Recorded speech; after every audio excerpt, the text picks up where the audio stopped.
Hello दोस्तों, मैं विनय कुमार और आज की कहानी है हैदराबाद की। हैदराबाद में एक शख्स रहता है जिसका नाम गुरुमूर्ति है। 2003 से 2020 तक इसने इंडियन आर्मी में काम किया। 2020 में नायब सूबेदार के पद से ये वहां से आर्मी को छोड़ देता है और फिर 2020 में ही DRDO defence research and development organisation में एक सिक्योरिटी गार्ड के तौर पर नौकरी करता है। 2012 में इसकी शादी माधवी नाम की एक महिला से होती है। इन दोनों के 2 बच्चे होते हैं और सब कुछ ठीक चल रहा था। लेकिन 2020 आते आते अचानक गुरुमूर्ति के अपने ससुराल वालों के साथ रिश्ते खराब हो जाते हैं। बीवी तो साथ रहती है, बच्चे भी साथ रहते हैं, लेकिन सास ससुर को वह पसंद नहीं करता था और इन खराब रिश्तों की वजह से माधवी के मम्मी पापा उसके घर आते ना अपने ससुराल जाता। अब लेकिन बीवी है, उसके माँ बाप है, उसको तो प्यार आएगा। तो रिश्तों में खटास थी गुरुमूर्ति की अपने ससुराल वालों को लेकर और वह शायद कुछ पैसों के लेन देन को लेकर था। सब कुछ ठीक चल रहा था, लेकिन अचानक 16 जनवरी की सुबह माधवी घर से गायब हो जाती है। गुरुमूर्ति की बीवी अब गायब हो जाती है, लेकिन गुरुमूर्ति पुलिस में रिपोर्ट नहीं लिखवाया था। इधर माधवी अपने माँ बाप को फोन किया करती थी एक टाइम कि हम ठीक है, बच्चे ठीक है, गुरुमूर्ति ठीक है, लेकिन 16 को फोन नहीं किया। घर वाले परेशान, 17 को फोन नहीं किया और परेशान। अब दामाद से बात तो होती नहीं थी, बातचीत बंद है, तो 18 को वह इधर उधर से पहले चेक करवाते हैं दामाद के जरिए कि कहाँ है। तो एक चाचा है गुरुमूर्ति के, वो चाचा से पता चलता है उनको कि गुस्से में झगड़ा हुआ और घर छोड़ के चली गई। माँ बाप को फिक्र हुई, वो 18 जनवरी को हैदराबाद पहुंच गए। हैदराबाद पहुंचने के बाद वो पुलिस में जाकर रिपोर्ट लिखवाते हैं और उसके बाद पुलिस वाले भी हैरान कि बीवी गायब है, पति तो खुद नहीं आ रहा, माँ बाप आ रहे हैं। अब पुलिस इसको बुलाती है और पूछताछ करती है तो बयान यह देता है कि पोंगल के मौका पर उसकी मायके जाना चाहती थी। मेरा रिश्ता खराब है ससुराल वालों से, तो मैं नहीं चाहता था कि वह अपने माँ बाप के पास जाए या मेरे बच्चे जाएं, तो मैंने उसे मना किया। इस पर वह भड़क गई। फिर दोनों में झगड़ा हुआ और उस झगड़े में वह घर छोड़कर चली गई। अब पुलिस ने मामला दर्ज किया मिसिंग का और उसका यह बयान लिया, उसके माधवी के माँ बाप का बयान लिया। पर शाम होते होते 18 जनवरी को अचानक गुरुमूर्ति का चाचा पुलिस के पास पहुंचता है और कहता है कि साहब, मुझे अभी गुरुमूर्ति से बात हुई और उसने एक अजीब सी लाइन बोली। उसने बोला क्या? उसने गुरुमूर्ति ने कहा कि माधवी कहीं गायब यब नहीं हुई, मैंने उसे मार डाला और मारने के बाद लाश को ठिकाने लगा दिया। अब गुरुमूर्ति का सगा चाचा पुलिस को यह बयान दे रहा है।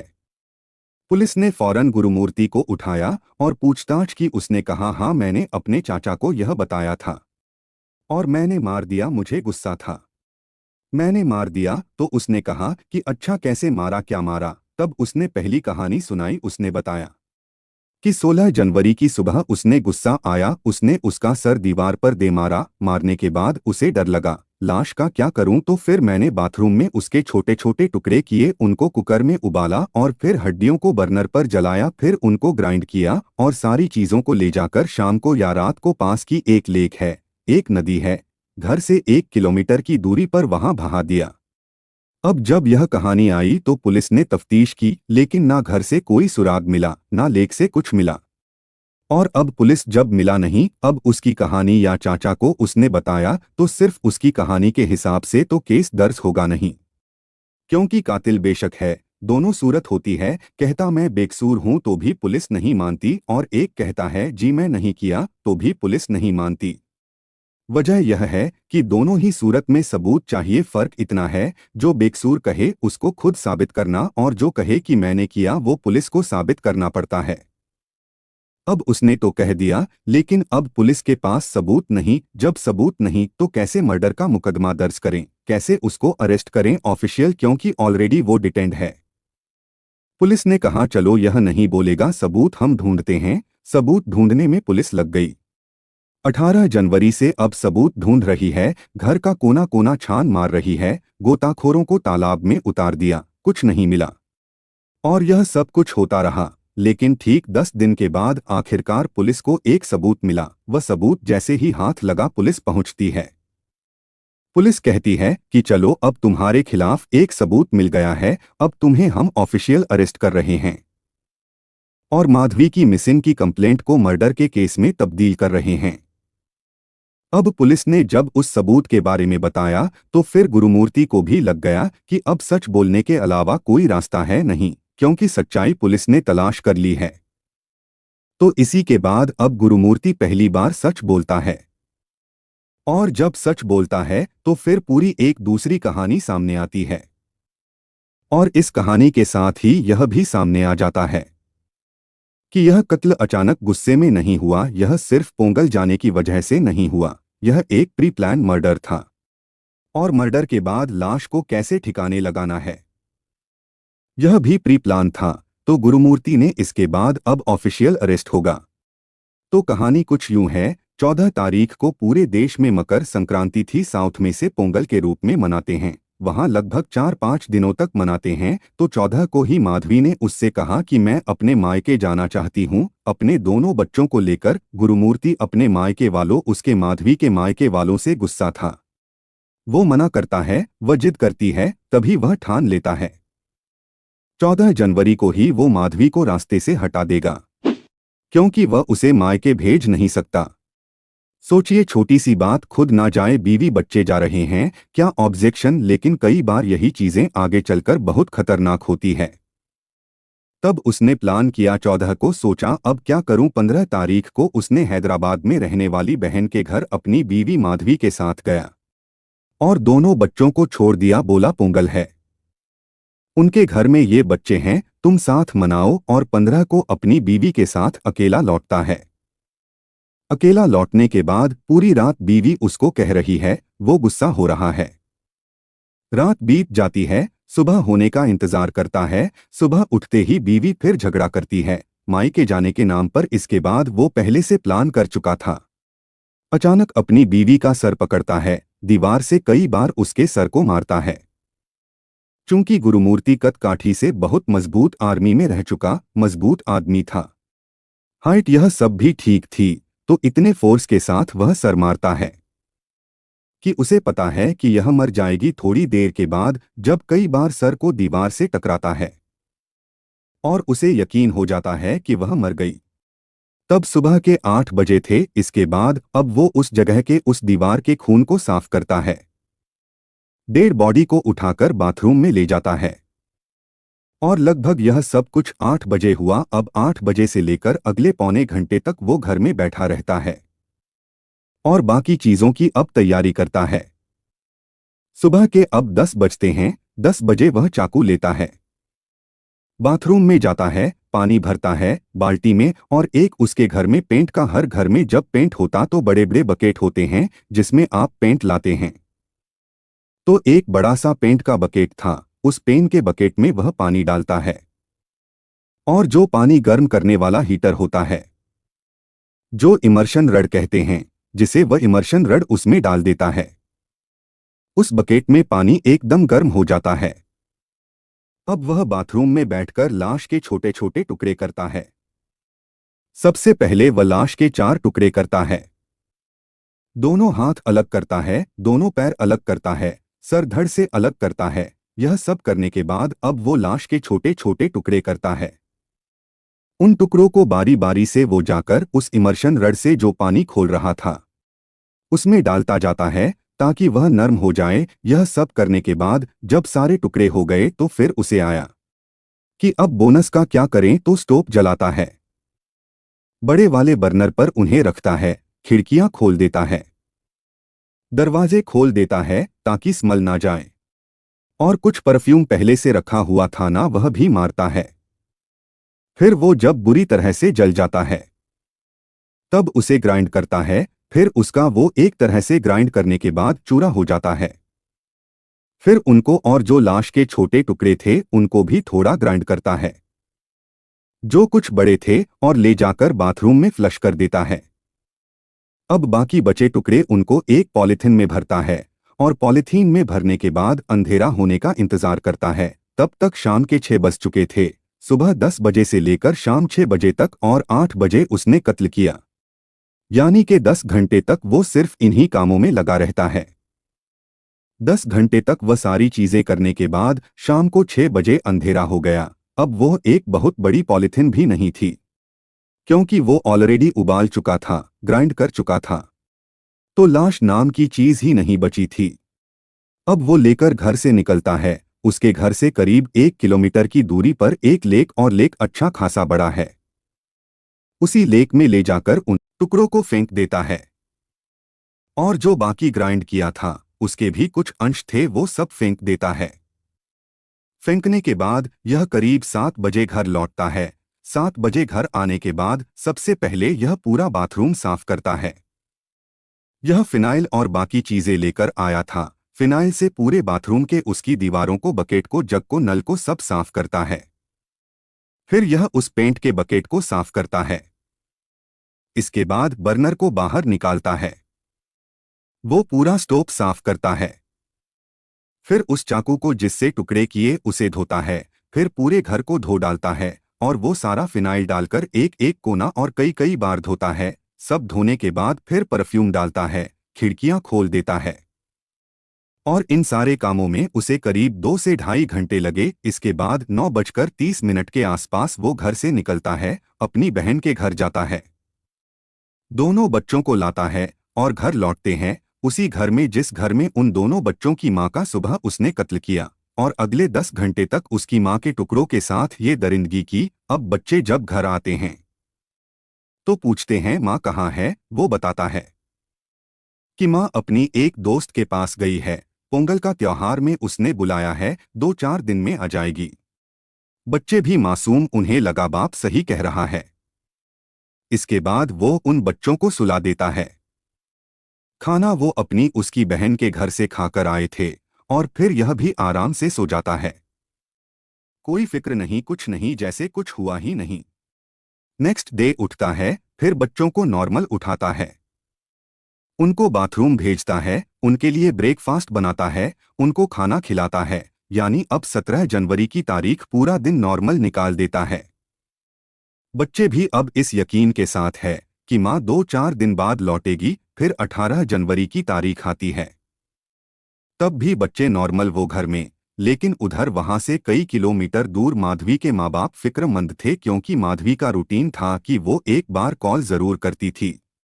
और 2 दिन हो गए फोन नहीं आया। तब उन्होंने एक कॉमन फ्रेंड के जरिए पूछा माधवी कहाँ है। जिसने गुरुमूर्ति से पूछा, उसने कहा कि वो कहीं फ्रेंड के यहाँ गई है। लेकिन उन्हें डाउट हुआ, क्योंकि कभी वो अपने बच्चों को छोड़कर अकेले नहीं गई। जहां भी जाएगी बच्चों को लेकर जाएगी। तो वो आ गए। उसके बाद पुलिस में रिपोर्ट लिखाई। जब रिपोर्ट लिखाई तो पहली बार गुरुमूर्ति को लगा कि अब पुलिस मिसिंग रिपोर्ट के बाद माधवी को ढूंढेगी, और ढूंढेगी तो कहीं ना कहीं दिल में चोर था, उसे लगा पकड़ा जाए। उसने एक चाचा को भी जब पता चला कि घर वाले आए और मिसिंग रिपोर्ट दर्ज है और वो रिपोर्ट लिखा रहे थे, तो फिर उसने चाचा से चुपके से कहा 18 जनवरी को ही कि कुछ ढूंढने उड़ने का फायदा नहीं है, मैंने माधवी को मार दिया। पहले चाचा को लगा कि मजाक कर रहा है। उसने कहा मैं सीरियस हूं, मैंने मार दिया, और तो और पुलिस को जिंदगी में कभी लाश भी नहीं मिलेगी। अब चाचा से उसने यह बात कही, और उसे पता था कि चाचा शायद किसी को नहीं बताएगा। लेकिन जिस तेवर से गुरुमूर्ति ने यह बात बताई, चाचा को लग गया कि यह जो कह रहा सच कह रहा है।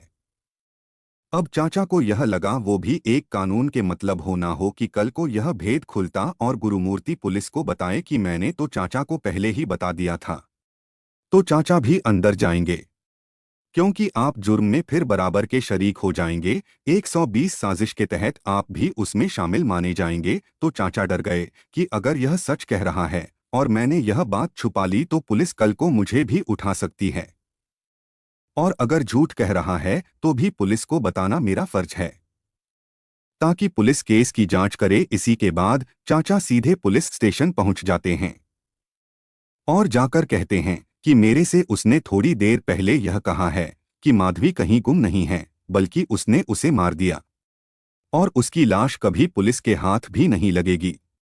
जब ये पुलिस ने सुना तो फिर उसे बुलाया और उससे पूछताछ की, और जब चाचा का आमना सामना कराया तो गुरुमूर्ति को लग गया कि चाचा ने बात बता दी है। फिर गुरुमूर्ति ने अपनी कहानी सुनाई, उसने कुकर की कहानी सुनाई। लेकिन अब पुलिस के सामने दिक्कत ये थी कि उसने सफाई इतनी अच्छे से की थी कि बिल्कुल प्रोफेशनल तरीके से तो सबूत मिल नहीं रहा था। पुलिस ढूंढ रही थी। पुलिस टीम इधर लेक में पुलिस ने बहुत सारी चीजें निकाली। अब एक नदी के अंदर बहुत सारी चीज होती है। पूरी लाश आपको पता है, ढूंढना है तब तो आप उसी नजरिए से ढूंढेंगे कि डेड बॉडी ढूंढनी है। लेकिन अगर आपको यह पता है कि एक शख्स ने लाश के छोटे छोटे टुकड़े किए हैं, हड्डियों को ग्राइंड किया है, फिर भी एक उम्मीद रहती कि शायद कोई एक छोटा टुकड़ा बच जाए। क्योंकि तालाब में मछलियां भी थी, तो जो गोताखोर गए बाकी लोग गए और उनके साथ फॉरेंसिक की टीम थी। तो नदी के अंदर लाश नहीं ढूंढ रहे थे, वो छोटे छोटे टुकड़े ढूंढ रहे थे। तो उसमें बहुत सारी चीजें निकल आई, बालू पत्थर रेत सीप और भी पता नहीं क्या क्या। तो उन्हीं चीजों में से एक टुकड़ा भी मिला था। लेकिन उस वक्त तक पुलिस को पता नहीं कि यह टुकड़ा इंसान का है, किसका है, और बहुत छोटा सा टुकड़ा भी था। क्या कहे आप, यह मानिए कि स्किन का एक हिस्सा। अब आप सोचिए कि स्किन का एक हिस्सा आपकी चमड़ी का, जरा सा पुलिस वाले को पता नहीं कि सबूत है कि नहीं है। इधर माधवी के पेरेंट्स ने जब गुमशुदगी की रिपोर्ट लिखाई और 18 जनवरी को ही चाचा ने बताया कि इसने मार दिया है और उसने कबूल कर लिया। उसी दिन पुलिस वालों ने माधवी के पेरेंट्स का डीएनए सैंपल ले लिया था। लेकिन अब वह इंतजार कर रहे थे कि कोई ऐसी चीज मिले जिससे उस सैंपल का मिलान कराएं। पर वह ऐसी कोई चीज मिल नहीं रही थी। इत्तफाक से नदी के ही तलाशी के दौरान एक छोटा सा चमड़े का हिस्सा मिला, किसी चीज में लिपटा हुआ था। लेकिन जब गहरी नजरों से फॉरेंसिक एक्सपर्ट्स की टीम ने हर चीजों वहां से बरामद हुई उसको टटोलना शुरू किया, तो आखिर में पता चला कि यहाँ ये एक मांस का छोटा सा लोथरा या चमड़े का हिस्सा है। उन्होंने कहा चलो इसको टेस्ट करते हैं। उन्होंने टेस्ट किया तो ये हो गया कि हाँ ये है तो मांस का लोथरा चमड़े का, लेकिन ये इंसान का है, जानवर का है, क्या है पता नहीं। फिर उन्होंने उसको टेस्ट किया और अभी रिपोर्ट नहीं आ रही है। और इधर हैदराबाद पुलिस को भी पता नहीं कि उसमें ये कोई ऐसी चीज मिली भी है कि नहीं, क्योंकि जो समेटा फॉरेंसिक एक्सपर्ट ने वो अपने हिसाब से समेट, पुलिस वाले नहीं समझते। और 28 जनवरी को अचानक फॉरेंसिक एक्सपर्ट्स का फोन आता है हैदराबाद पुलिस कमिश्नर के पास कि हमें उसी तालाब से एक बहुत मामूली छोटा सा एक टुकड़ा मिला और वह टुकड़ा जिसकी हमने जांच की तो इंसानी टुकड़ा था। और फिर हमने जब माधवी के पेरेंट्स से डीएनए का मिलान किया तो मैच कर गया, यानी वो एक मामूली सा टुकड़ा जो बच गया, शायद मछलियों का निवाला बनने से, या शायद ठीक से कुछ ना कुछ तो कातिल लापरवाही करता ही है। तो वह चीज हाथ लग गई, डीएनए रिपोर्ट आ गई। अब फॉरेंसिक और डीएनए रिपोर्ट दुनिया की किसी अदालत में आप उसको चैलेंज ही नहीं कर सकते, क्योंकि उधर मिलान हो गया, उधर टुकड़ा बरामद हो गया। और जैसे रिपोर्ट फॉरेंसिक की कमिश्नर के पास पहुंची, इसके बाद गुरुमूर्ति के पास वे पहुंचते हैं, जो 10 दिन से अब तक पुलिस हिरासत में था, डिटेन था, अरेस्ट नहीं था। उसके बाद वह उसे बताते हैं क्या तुम्हें घेरने के लिए सबूत मिल चुका है। और उसके बाद केस मिसिंग का मर्डर में तब्दील होता है। गुरुमूर्ति जब तक डिटेन था उसको अरेस्ट बताया जाता है और फिर कहा जाता है कि अब तुम्हारे बचने का रास्ता तो है नहीं। तो बताओ, तब वो सच्चाई और बताता है कि वो कुकर नहीं था, बकेट था। अब यह जो डीएनए सैंपल टुकड़ा जो फॉरेंसिक एक्सपर्ट ने रिपोर्ट दे दी है, इसको कोर्ट में पेश करेंगे। इसकी पुलिस हिरासत ऑफिशियल अब लेने के लिए, क्योंकि अब तक 10 दिन से डिटेन था, अरेस्ट नहीं था, तो अब लेंगे। और बाकी और सबूत, इसके अलावा पुलिस ने वहां से स्टोव बर्नर, बकेट, चाकू, इमर्शन रड जो पानी गर्म करने वाला है, यह सारी चीजें कब्जे में ले ली और इनको भी अब फॉरेंसिक लैब में ऑलरेडी भेजा हुआ है।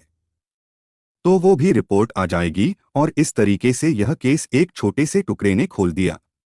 लेकिन हैदराबाद पुलिस सबसे ज्यादा हैरान इस बात पर है कि गुरुमूर्ति कद काठी से मजबूत है, उसकी दिमागी हालत बिल्कुल सामान्य है, उसका बर्ताव बिल्कुल नॉर्मल है, वो बातचीत बिल्कुल आम जैसे लोग करते हैं वैसे ही कर रहा है।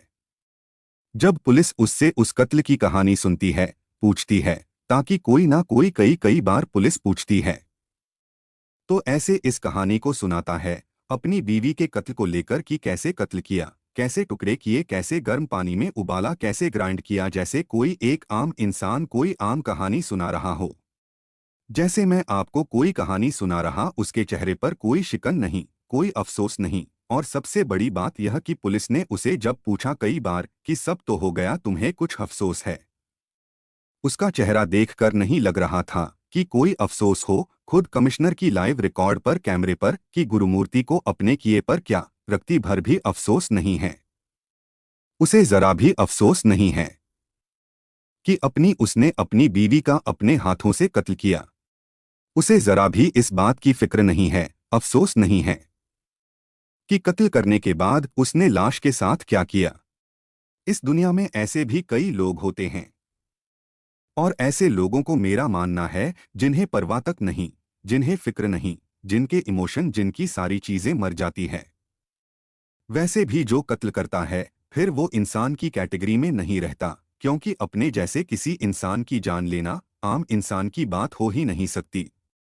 फिर वह किसी और जोन में ही चला जाता है, और ऐसे लोगों को वाकई सख्त से सख्त सजा मिलनी चाहिए। तो आखिरकार हैदराबाद पुलिस बधाई के हकदार है, जो इस उलझे हुए केस को एक मामूली से टुकड़े के बलबूते पर उसने सुलझा लिया।